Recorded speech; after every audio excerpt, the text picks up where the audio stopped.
നേരം വെളുത്ത ഉടനെ ഞാൻ സിദ്ധുവിന്റെ ചെവിയിൽ ഇന്ന് ഏപ്രിൽ ഫൂൾ ആണെന്ന് രഹസ്യമായി പറഞ്ഞു. അതെന്നതാ അപ്പേ? ഏപ്രിൽ ഫൂൾ എന്നതാണെന്ന് വിശദമാക്കിയപ്പോൾ അവനും ആവേശമായി. അടുക്കളയിലുള്ള അച്ചമ്മയെ പറ്റിക്കാൻ ഞാനൊരു പ്ലാൻ ഇട്ടു. ഞാൻ ബോധം കെട്ട് നിലത്ത് കിടക്കും. സിദ്ധു ഉറക്കെ നിലവിളിക്കും. അച്ചമ്മ ഓടി വരുമ്പോ ഏപ്രിൽ ഫൂൾ എന്ന് പറഞ്ഞ് കളിയാക്കും.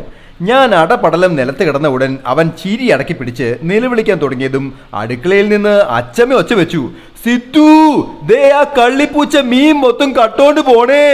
മീനെന്ന് കേട്ടതും പ്ലാൻ മറന്ന് സിദ്ധു മുൻവശത്തേക്ക് ഓടി പൂച്ചയെ റോഡ് വരെ ഓടിച്ചു.